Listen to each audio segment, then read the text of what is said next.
الشيطان الرجيم بسم الله الرحمن الرحيم حاميم والكتاب المبين إنا أنزلناه في ليلة مباركة إنا كنا منذرين فيها يفرق كل أمر حكيم آمنت بالله صدق الله العظيم وصدق رسوله النبي الأمي الكريم ونحن على ذلك من الشاهدين والشاكرين والحمد لله رب العالمين قال الله تبارك وتعالى في شان حبيبه مخبرا وامرا إن الله وملائكته يصلون على النبي يا أيها الذين آمنوا صلوا عليه وسلموا تسليما الصلاة والسلام عليك يا سيدي يا رسول الله وعلى آلك وأصحابك يا سيدي يا حبيب الله الصلاة والسلام عليك يا سيدي يا رحمة للعالمين وعلى آلك وأصحابك يا سيدي يا شفيع المذنبين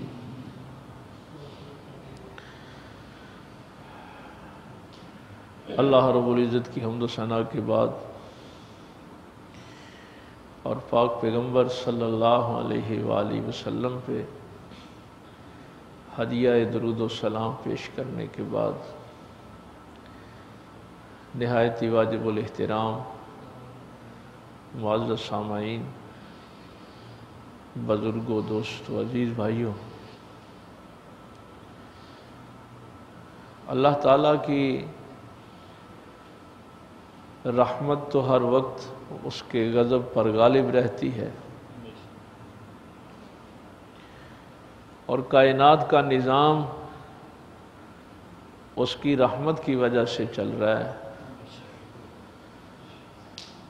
وسعت رحمتی علی کل شیء، ہر چیز پر اس کی رحمت جو ہے وہ وسیع ہے، لیکن کچھ دن اور کچھ راتیں اللہ نے اس امت کو ایسی عطا فرمائی ہیں کہ جن میں اس رحمت کا جو نزول ہے وہ لفظ مجھے نہیں مل رہا کہ میں کیسے اس کو بیان کروں کہ کس شدت کے ساتھ اللہ کی رحمت جو ہے اس کا نزول ہوتا ہے، اور عام معافی کا اعلان کیا جاتا ہے۔ ان میں سے یہ شعبان کی 15ویں رات جو کل دن گزرنے کے بعد آئے گی، شب قدر کی رات ہے، نزول قرآن والی، پھر ایام تشریق ہیں جو بڑی عید کے 5 دن ہوتے ہیں، چھوٹی عید والی جو رات ہوتی ہے، یہ کچھ دن اور راتیں اللہ نے ایسی عطا کی ہیں۔ لیکن یہ جو 15ویں شعبان جسے آپ شب بارات بھی کہتے ہیں۔ برات کہتے ہیں نجات کو، نجات کی رات، یعنی اس میں عام معافی کا اعلان کیا جاتا ہے۔ یہ میں بات ابتدا میں آپ کو بتا دوں، کچھ لوگ کہیں گے کہ یہ جو میں نے سورہ دخان کی آیات تلاوت کی ہیں، ان میں سے اس رات کا نام لیلۃ مبارکہ بھی ہے، لیکن بہت قلیل تعداد ہے، بہت تھوڑی تعداد ہے لوگوں کی جو کہتے ہیں کہ یہ شب بارات اصل میں شب قدر ہے، یہ کوئی علیحدہ سے شعبان والی رات نہیں ہے۔ لیکن ہمارا چونکہ یہ جو ماحول ہے یہاں پہ، ہم وہ گفتگو کرتے ہیں جو جمہور کے نزدیک ٹھیک ہوتی ہے۔ یہ ہمارا اصول ہے، یہاں پہ ہم شاذ پہ گفتگو نہیں کرتے، یا وہ تھوڑا سا طبقہ جو باقی مسلمانوں کی اکثریت سے اختلاف کر کے ایک سائڈ پہ بیٹھ جاتا ہے، ہم وہ یہاں پہ بات کرتے ہیں جس میں مسلمانوں کی اکثریت جو ہے عمل کر رہی ہوتی ہے۔ چونکہ میرے پاک پیغمبر صلی اللہ علیہ وسلم کا یہی فیصلہ ہے کہ ید اللہ علی الجماع، اللہ کی رحمت جو ہے وہ کٹھ پر ہوتی، جماعت پر اللہ کا ہاتھ ہے۔ اور اس کی مثال میرے پاک پیغمبر صلی اللہ علیہ وسلم نے بڑی خوبصورت دی تھی کہ یہ ایسے ہی ہے جیسے کوئی ایک بھیڑ جو ہے اپنے ریوڑ سے بچھڑ جائے تو پھر اس کو کوئی درندہ آ کے کھا لے، بھیڑیا کھا جائے، شیر کھا جائے، لیکن جب تک وہ اپنے گروہ میں رہتی ہے محفوظ رہتی، جب تک کٹھ میں رہتی ہے محفوظ رہتی ہے، اور جب وہ اپنے گروہ سے بچھڑ جاتی ہے، علیحدہ ہو جاتی ہے، تو پھر شیطان راستے میں بیٹھا ہوا ہے، وہ کسی شیطان کے ہتھے چڑھ جاتا ہے۔ تو ہم نے یہاں کی جو گفتگو ہے اس کا اصول ہی یہی رکھا ہوا ہے۔ آپ کو پتہ ہے کہ ہم وہ گفتگو کرتے ہیں جس پہ جمہور کا اتفاق ہوتا ہے۔ تو اس امت کی جو جمہور ہے اس کا فیصلہ یہی ہے کہ یہ شب برات 15 جو شعبان المعظم ہے، 15ویں رات جو ہے وہ عبادت کی رات ہے، اور اس میں یہ معافی کا عام اعلان ہے۔ اور یہ نسائی میں اور ترمذی میں جو حدیث کی کتب ہیں تفصیل کے ساتھ احادیث ملتی ہیں۔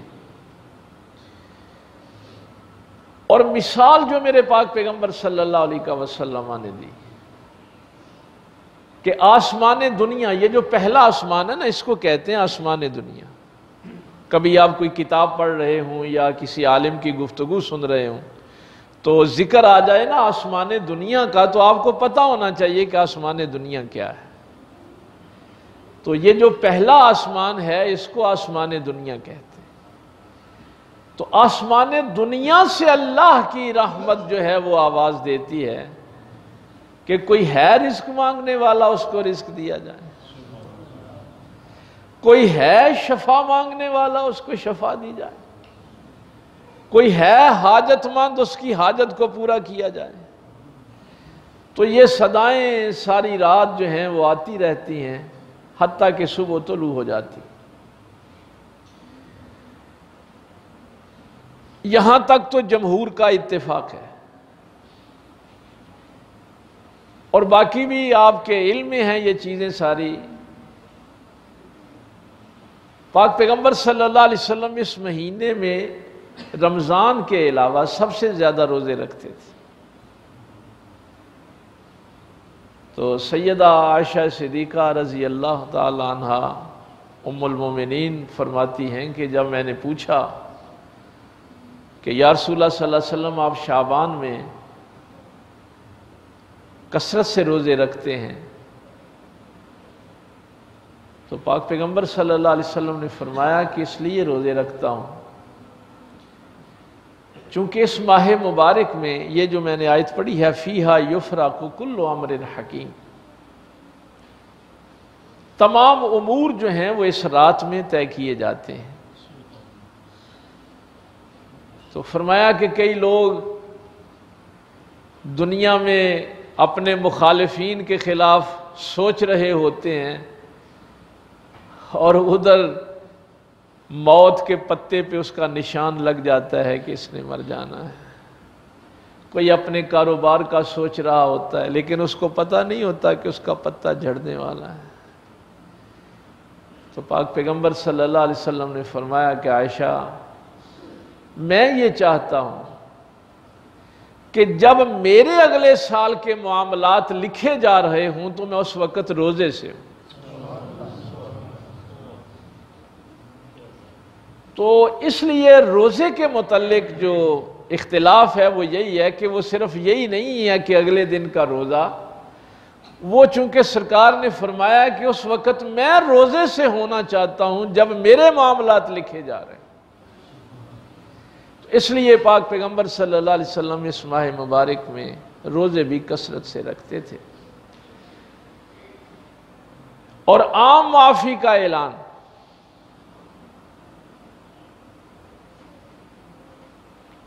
بات میں نے جو آج آپ سے کرنی ہے وہ پچھلے جمعے کی جو کنٹینیوٹی تھی، تسلسل تھا، وہ یہ تھا کہ اللہ تعالیٰ آپ کو درختوں کے ساتھ بھی لگا سکتا تھا، ڈائریکٹ آسمانوں سے نازل کر سکتا تھا، زمین سے اگا سکتا تھا، آدم علیہ السلام کی طرح بغیر ماں اور باپ کے پیدا کر سکتا تھا۔ اس نے یہ نظام کیوں بنایا کہ تمہیں ماں باپ کے ذریعے سے اس دنیا میں اللہ لایا ہے؟ پھر اس کے ساتھ اس نے اور رشتے جوڑے ہیں جو تیرے ماں باپ کی وجہ سے ہیں، جو ماں کے رحم کی وجہ سے ہیں۔ تو رحم مادر جو ہے اس میں بھائی اور بہن نے جو ہیں وہ ہمارے قریبی رشتے میں آ جاتے ہیں، پھر دور کے رشتے۔ یہ اللہ نے سارا نظام کیوں بنایا؟ اس لیے کہ وہ جو میرا امتحان ہے نا قیامت والے دن،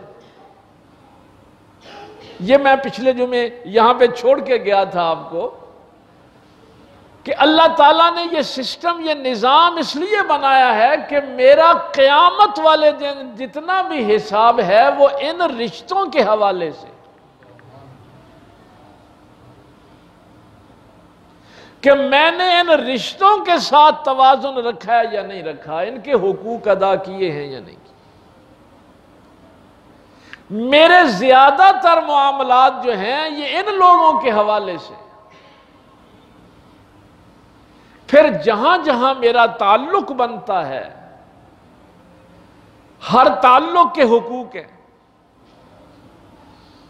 ایک جملہ میں اکثر اپنے دوستوں کو، شاگردوں کو کہا کرتا ہوں، مثلاً اس رات عام معافی ہے، لیکن جو قطع رحمی کرتا ہے، رحم کے رشتے کو توڑتا ہے، اس کے لیے معافی نہیں ہے۔ وہ یہ نہ سمجھے کہ میں ساری رات عبادت کرتا رہا ہوں اور مجھے بھی اس کا اجر ملے گا۔ بڑی عجیب بات ہے، انسان ساری رات اللہ کی عبادت کرتا ہے لیکن اس کی عبادت قبول نہیں ہوتی، کیونکہ اس نے رحم کے رشتے کو توڑا ہے۔ صحابی نے آ کے کہا تھا، یا رسول اللہ صلی اللہ علیہ وسلم، آقا میں اپنے بھائی سے رشتہ جوڑتا ہوں اور وہ توڑتا ہے، اب میں کیا کروں؟ پاک پیغمبر صلی اللہ علیہ وسلم نے فرمایا کہ وہ توڑتا رہے، تو جوڑتا رہے حتیٰ کہ تجھے موت آ جائے۔ کوئی گنجائش نہیں ہے درمیان۔ جو کمال کی بات ہے وہ میں آپ کو عرض کرنے لگا ہوں. کیوں نہیں توڑ سکتا؟ مثلا اس رات ماں باپ کا جو نافرمان ہے اس کی بخشش نہیں ہے. مشرک کی بخشش نہیں ہے. جو اللہ کے ساتھ کسی کو شریک ٹھہراتا ہے.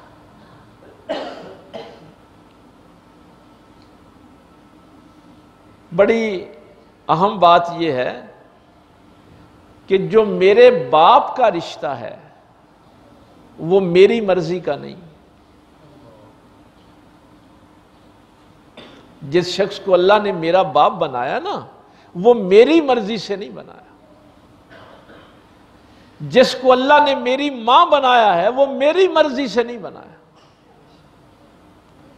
جس کو میرا بھائی بنایا ہے وہ میری مرضی سے نہیں بنایا.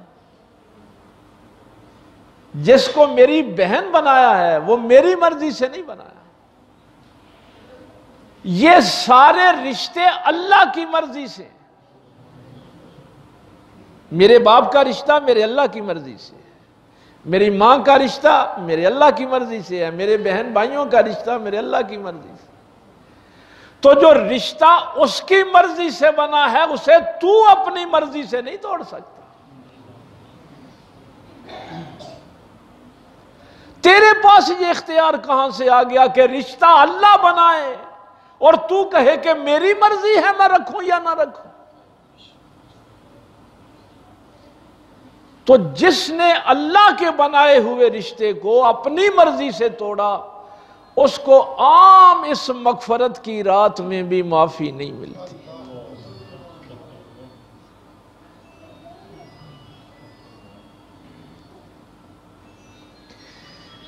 اور بڑی کمال کی بات ہے،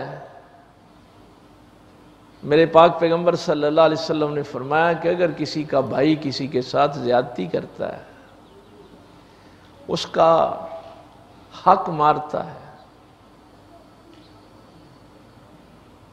اس کے پیسے کھا گیا، اس کی زمین پہ قبضہ کر لیا، اور وہ شخص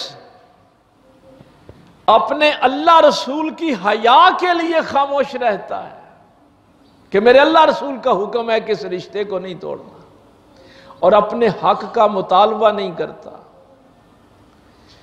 میری سرکار فرماتے ہیں کل قیامت کے دن میں جنت کے درمیان کھڑا ہو کر اس کا حق دلاؤں. اور میں نے بڑے لوگوں سے یہ بات کی، الحمدللہ میں منبر رسول پہ بیٹھا ہوں، جن جن لوگوں نے اللہ کے نبی کی اس بات پہ عمل کیا ان کو اس دنیا میں بھی کمی نہیں آئی. جنہوں نے اللہ رسول کی حیا کے لیے اپنے بھائیوں سے پیسے کے لیے جھگڑا نہیں کیا، مال کے لیے جھگڑا نہیں کیا، ان کو اللہ نے اس دنیا میں بھی کمی نہیں رہنے دی. شرک میں آپ اللہ سے جو تعلق ہے اس کو توڑتے، تو قیامت والے دن بھی تیرا سارا حساب جو ہے وہ ان رشتوں سے ہونا ہے. میرے پاس جتنے لوگ آتے ہیں اس رات کے متعلق پوچھنے کے لیے، میں ان سے دست بستہ یہی عرض کرتا ہوں کہ اجر بعد کی بات ہے، مغفرت بعد کی بات ہے، سب سے پہلے توبہ ہے. توبہ اگر نصیب ہو جائے نا تو یہ بڑی کمال کی بات ہے. لیکن اس کے لیے ایک قرآن کریم کی 2 آیتیں سن لیں. انما التوبۃ علی اللہ للذین یعملون السوء بجہالۃ ثم یتوبون من قریب فاولئک یتوب اللہ علیہم. کسی نے جہالت کی وجہ سے نافرمانی کر لی، یہ بات ذہن میں رکھنا کہ جب آدمی گناہ کرتا ہے، خطا کرتا ہے تو وہ جہالت کی وجہ سے کرتا ہے. روشنی میں کوئی بھی دیوار سے سر نہیں ٹکراتا، وہ اندھیرے میں ہوگا تو دیوار سے سر ٹکرائے گا نا. گڑھے میں وہ تبھی گرے گا جب وہ اندھیرے میں ہوگا. اسی لیے قرآن نے کہا یخرجہم من الظلمات الی النور، یہ پیغمبر آئے ہی اس لیے ہیں کہ تمہیں جہالت سے نکال کے روشنی میں لے آئے۔ روشنی میں انسان برے کام نہیں کرتا، اندھیرے میں کرتا ہے، جہالت میں کرتا ہے، لیکن انسان ہے، اس نے کرنے ہیں، ہو جاتی ہے غلطی۔ قرآن نے جملہ بڑا کمال کا کہا، ثم یتوبون من قریب، پھر اس نے قریب ہی توبہ کر لی، پلٹ آیا، دیر نہیں کی، ویکھی جائے گی، ٹائم آئے گا تو ویکھی جائے گی۔ ہجے 4 دیہڑے سود لے لو، رشوت لے لو، ظلم کر لو، یا پہ آخر تے توبہ۔ قرآن کہتا ہے نہیں، ثم یتوبون من قریب، ادھر غلطی ہوئی، ادھر احساس ہو گیا کہ میں نے نافرمانی کی ہے،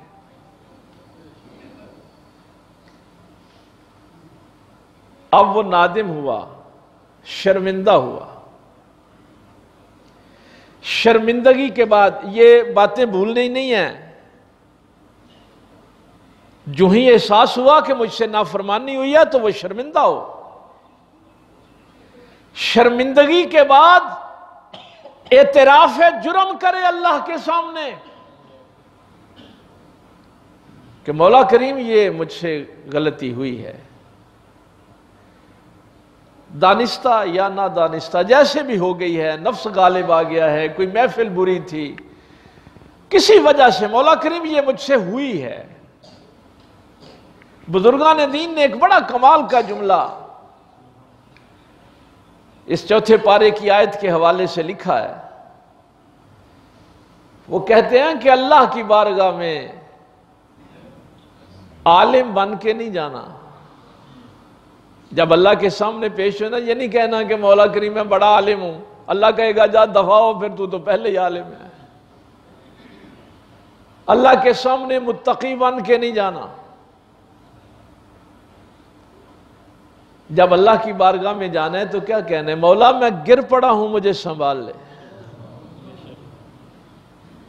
میں ذلیل ہو گیا، مجھے عزت عطا فرما، میں بیمار ہوں، مجھے شفا عطا فرما، میں بے بس ہوں، میرا ہاتھ تھام لے۔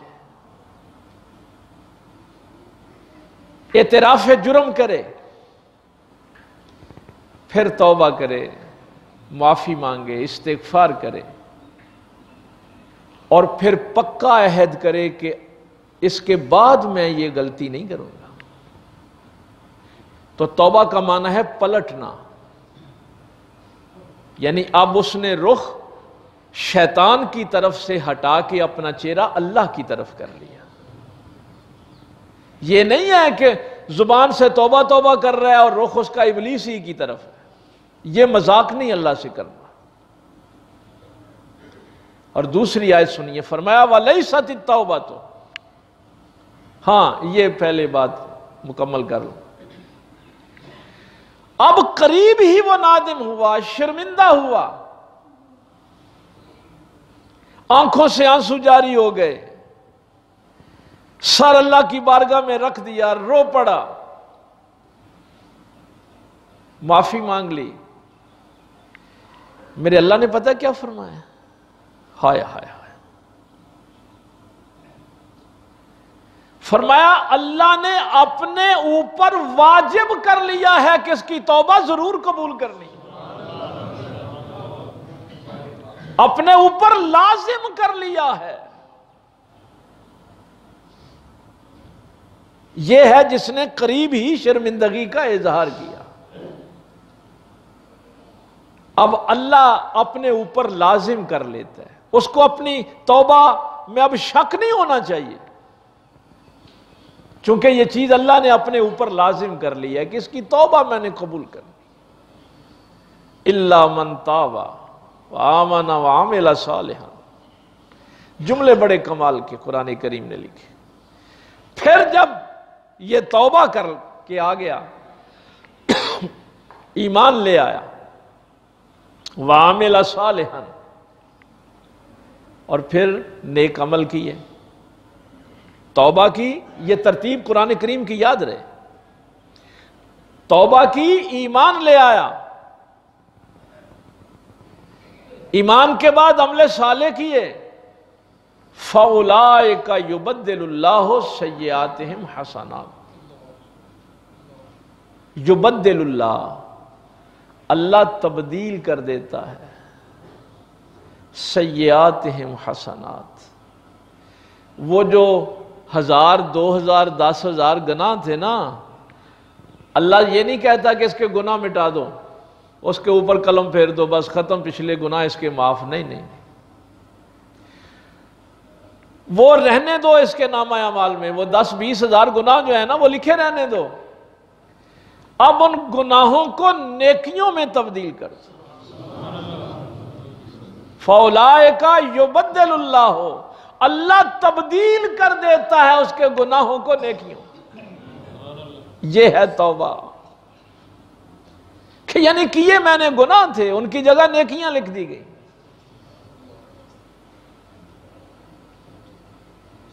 یہ جملہ قرآن کریم کا اگر آپ کے ذہن میں رہے، مسلسل شراب پینے والا اس کی مغفرت نہیں ہوتی. کئی دوست پوچھتے ہیں لیکن ہمیں چونکہ مسئلے کا پتہ نہیں ہوتا. آپ سوچیں گے کہ آیت کیا کہہ رہی ہے؟ اِلَّا مَن تَابَ وَآمَنَ وَعَمِلَ صَالِحًا. توبہ کی، ایمان لایا، عمل صالح کیے. تو جس نے توبہ کی ہے کیا اس کے پاس ایمان نہیں تھا؟ ہاں، یہی بات آج میں نے آپ کو سمجھانی ہے. یہ موضوع تو بہت لمبا ہے لیکن اس حوالے سے 1-2 جملے. ایک تو وہ کافر ہیں، مشرک ہیں جنہوں نے توحید اور رسالت کا انکار کیا، آخرت کا انکار کیا، وہ مسلمان ہوئے ہی نہیں.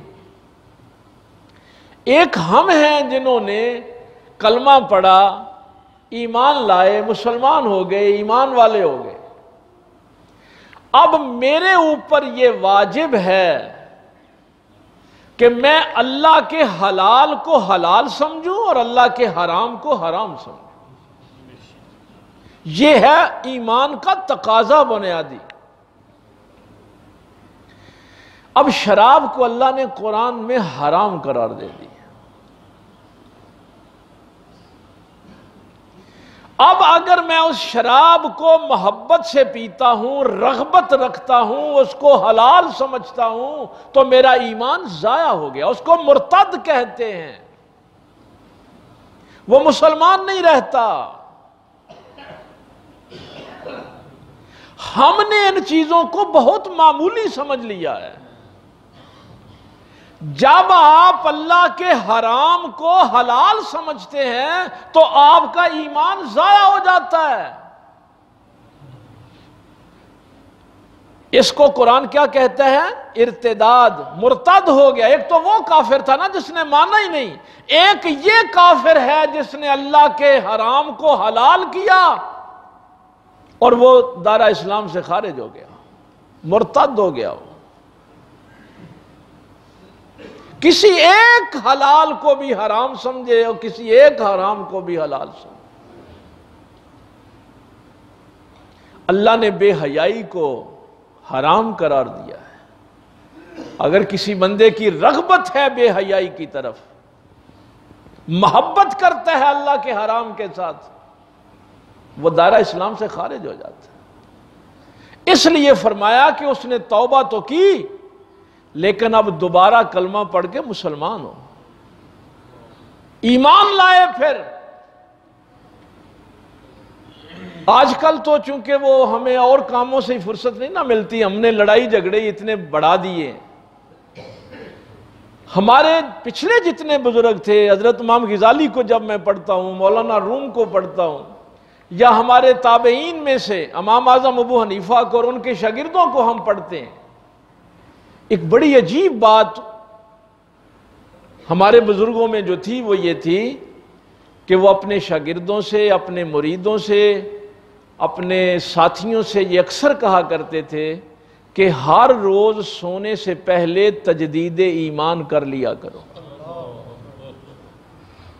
ہر روز سونے سے پہلے اپنے ایمان کی تجدید کر لیا کرو۔ کئی دفعہ آپ کی زبان سے ایسے جملے نکل جاتے ہیں جو کفریہ ہوتے ہیں اور آپ کو پتہ بھی نہیں ہوتا۔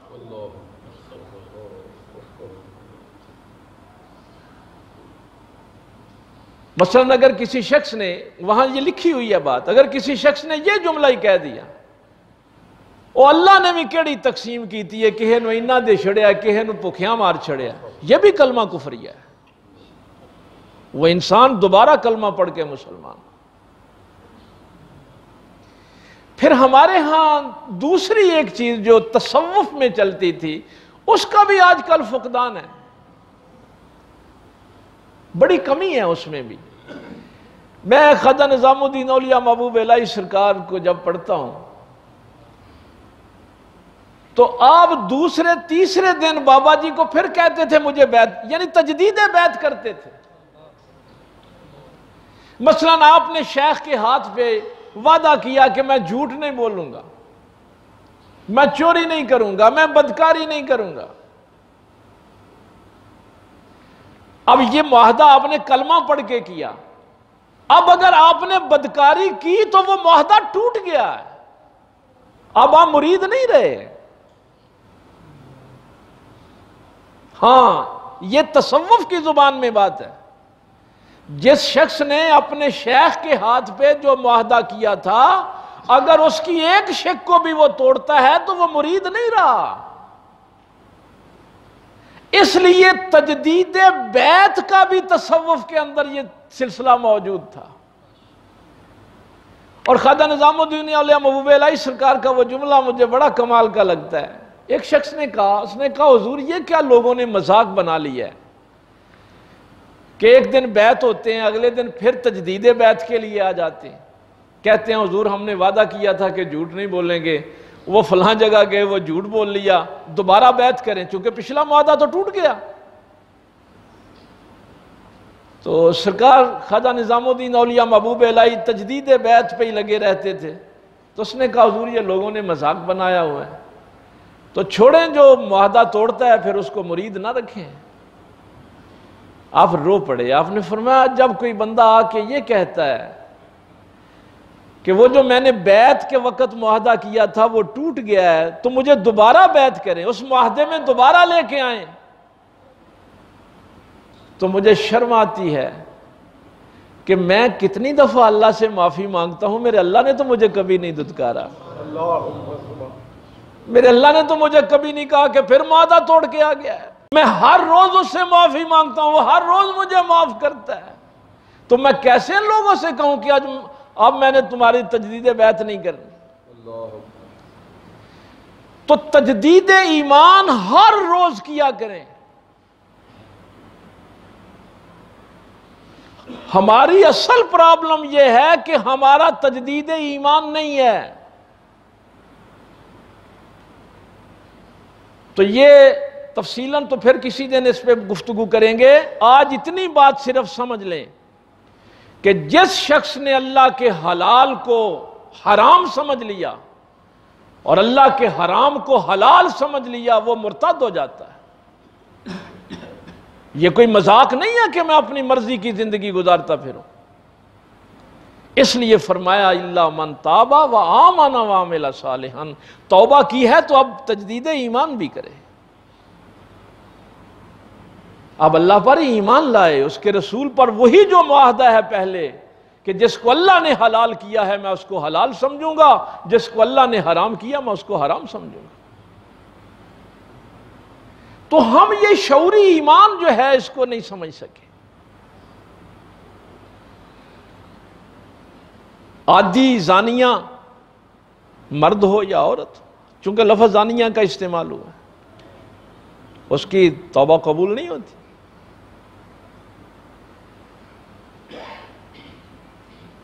یہ ساری چیزیں میں اس لیے عرض کر رہا ہوں، کسی کو ناحق قتل کیا ہے اس کی توبہ قبول نہیں ہوتی۔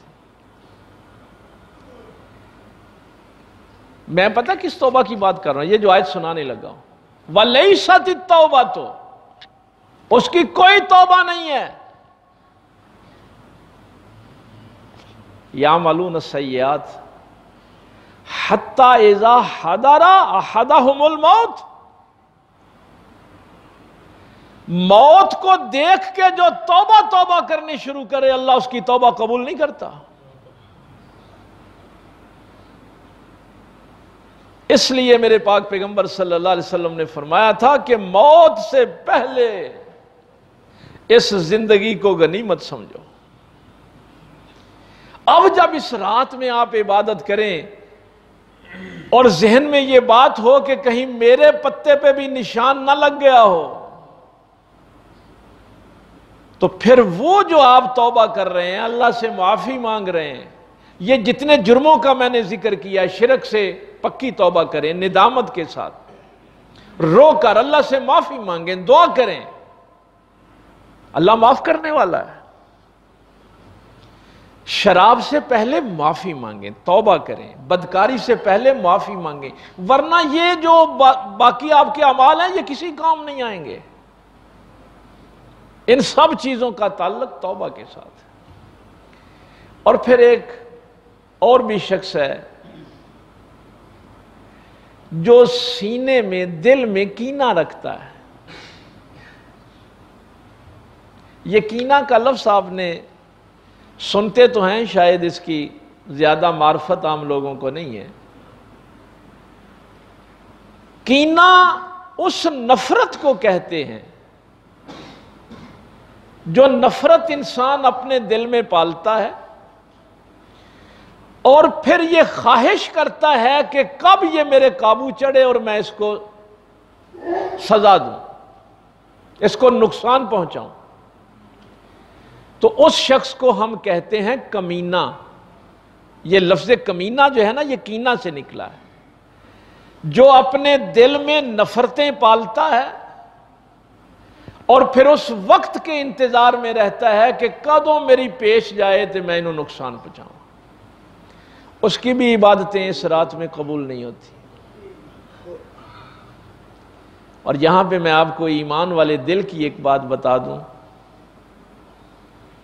یہ جتنے میں نے 7-8 افراد کا ذکر کیا یہ تو آپ کے ذہن میں ہوگا. اگر ماں باپ کے نافرمان ہیں تو یہ نہیں کہنا کہ میں نے رات کو 100 نفل پڑھ لی ہے. پہلے ماں باپ سے معافی مانگیں پھر نفل پڑھیں. بہن بھائیوں سے پہلے. ہاں اس میں ایک اور بھی چیز ہے، یہ جو قطع رحمی ہے وہ تیری ذات کی وجہ سے نہیں ہونی چاہیے کہ اس بھرا نے مینوں رشتہ نہیں دیتا اس واسطے میں نال بول چال ختم کر دیتی، انہیں مینوں پیسے نہیں سن دیتے یا میرے فلانے، یعنی تیری ذات کی وجہ سے قطع رحمی نہ ہو. اگر اللہ رسول کی وجہ سے ہے، وہ چوری ڈکیٹی کر رہا ہے تو سٹینڈ کر جا کہ تو اللہ کا نافرمان ہے، اس معاملے میں نے تیرا ساتھ نہیں دینا. چونکہ یہاں بھی کچھ لوگ غلطی کھا جاتے ہیں، کی کریے جی پھر پرا آئے. او بھائی تو بڑی دور کی بات ہے. اللہ تو قرآن میں ماں باپ کے لیے یہ کہہ رہا ہے وَإِن جَاهَدَاكَ لِتُشْرِكَ بِي مَا لَيْسَ لَكَ بِعِلْمٍ فَلَا تُطِعْهُمَا. اگر نہ اللہ کی نافرمانی کی بات تجھے ماں باپ کہیں تو ان کی نہیں ماننی. یہ قطع تعلقی نہیں ہے. قطع تعلقی وہ ہے جو تو اپنی ذات کی وجہ سے کسی سے کرتا ہے. اللہ رسول کا معاملہ آ جائے تو سٹینڈ کر جانا ہے. ایمان والا دل جو ہوتا ہے، اب میں بھی اپنے دل کا محاسبہ کروں، آپ بھی کریں. ایمان والے دل میں کینہ نہیں ہوتا، ایمان والے دل میں نفرت نہیں ہوتی. ایمان والا دل پتہ کیا ہوتا ہے؟ جو میرا سب سے بڑا دشمن ہے، جو مجھے ہر روز نقصان پہنچاتا ہے، میرے خلاف پلاننگ کرتا ہے، اس کے لیے دعا کرنا کہ یا اللہ اسے ہدایت دے، اس کو کہتے ہیں ایمان والا دل. اس کی ہدایت اور اس کی نجات کے لیے اپنے دل میں جذبہ رکھنا، یہ ہے ایمان والا دل. یعنی آپ اپنے مخالفین، اپنے دشمنوں کے لیے یہ نہیں کہ یہ میرے مخالف فرقے کا ہے، یہ میرا فلاں مخالف ہے، فلاں مخالف ہے، میں بھی یہ دن النجی کرنا. نہیں، میں نے جب ہاتھ اٹھانے ہیں تو کہنے ہیں مولا کریم یہ جو میرا دشمن ہے میرے خلاف سوچتا ہے، مولا اس کو ہدایت دے، مولا اس کی نجات فرما۔ اور اب اگر بالکل ہی آپ بے بس ہو گئے ہیں، تنگ آ گئے ہیں اس کے ظلموں سے، تو پھر یہ جملہ کہہ سکتے ہیں کہ مولا کریم میں تو اس کی ہدایت کے لیے ہی دعا کروں گا، اس کی نجات کے لیے دعا کروں گا، لیکن پھر بھی اگر یہ باز نہیں آتا تو اس کا شر اس کی طرف ہی لوٹا دے، پھر اس کا شر اس کی طرف ہی لوٹا دے۔ لیکن ایمان والا دل جو ہے اس کے لیے یہ ضروری ہے کہ وہ سب کے لیے ہدایت اور نجات کا جذبہ رکھے۔ اگر یہ آپ کے پاس دل ہے تو یہ ایمان والا دل ہے، اور اگر یہ دل نہیں ہے تو پھر ایمان والا دل ہی نہیں۔ تو یہ کوشش کریں کہ پہلے توبہ کریں، دعا، استغفار، اور اس میں ہر سال آپ سے یہ کہتا ہوں کہ اپنے گھروں میں بیٹھ کے، تنہائی میں بیٹھ کے، میری حاجت کا مجھے پتہ ہے، اعظم صاحب کو ان کی حاجت کا پتہ ہے، ڈاکٹر صاحب کو ان کی حاجت کا پتہ ہے۔ اجتماعی دعا میں نہیں پتہ ہوتا کس کی کیا حاجت ہے۔ اور میرے مولا علی سرکار کا اصل میں یہ فیض میں نے وہاں سے لیا ہے۔ سرکار مولا علی کرم اللہ وجہ الکریم فرمایا کرتے تھے کہ ساری رات اگر تو عبادت کرے اور وہ عبادت تیرے دل میں تکبر پیدا کرے، ہاں متکبر بندے کی بھی عبادت قبول نہیں ہوتی۔ یہاں مولا علی کا فیض دیکھیں نا، یہ ایک بندہ رہ گیا تھا، متکبر کی بھی عبادت قبول نہیں ہوتی۔ تو آپ فرمایا کرتے تھے کہ اگر ساری رات عبادت کر کے تیرے دل میں تکبر آ جائے کہ میں بڑا متقی ہوں، بڑا پرہیزگار ہوں، میں تے اج رات بڑی محنت ماری، تو آپ فرمایا کرتے تھے کہ اس عبادت سے بہتر تھا کہ تو اپنے گھر میں کسی کونے میں بیٹھ کے اپنے گناہوں کو یاد کر کے رو لیتا، کسی کونے میں بیٹھتا، اپنے گناہوں کو یاد کرتا اور اللہ کی بارگاہ میں رو لیتا۔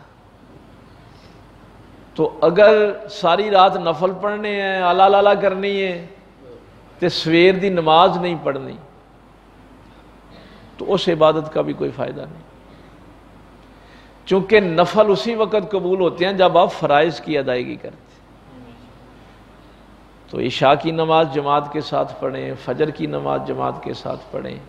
یہ میں نے دعا کے لیے اس لیے عرض کیا ہے کہ سیدہ پاک کا بڑا یہ معمول ملتا ہے، سیدہ فاطمہ زہرا سلام اللہ علیہا خاتون جنت کا، کہ سیدہ پاک ساری ساری رات بھی دعا میں گزار دیتی تھی۔ ہماری دعا تو جلدی جلدی ختم ہو جاتی ہے نا، ساری رات دعا میں گزار دیتی، چونکہ الدعاء مخ العبادہ، یہ عبادت کا مغز ہے بھائی، دعا ہی اصل عبادت ہے کہ تو اللہ کو پکارتا کیسے ہے۔ لیکن یہ کمال کا جملہ آپ کی سیرت میں ملتا ہے کہ سیدہ پاک ساری رات دعا میں گزار دیتی۔ دعا کس کے لیے کرتی؟ حسنین کریمین کے لیے، مولا علی کے لیے نہیں، ساری رات دعا کرتی اپنے نبی کی امت کے لیے۔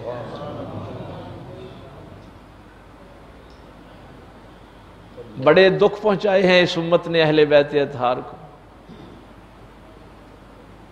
نبی کی آل کے ساتھ اس امت نے کوئی اچھے سلوک نہیں کیے، تکلیفیں پہنچائی ہیں اور بڑی تکلیفیں پہنچائی ہیں۔ لیکن میرے نبی کی آل کا یہ کمال ہے، وہ جو میں ایمان والے دل کی بات کر رہا تھا، کہ ایمان والا دل جب ہاتھ اٹھاتا ہے تو اپنے دشمنوں کے لیے بھی پھر نجات کی ہی دعا کرتا ہے، سبحان اللہ، ان کی ہدایت کے لیے دعا کرتا ہے۔ یہ اللہ تعالیٰ کو پسند ہے، یہی میرے پاک پیغمبر رحمت للعالمین کو پسند ہے۔ اللہ تعالیٰ عمل کی توفیق دے۔ وآخر دعوانا الحمدللہ رب العالمین۔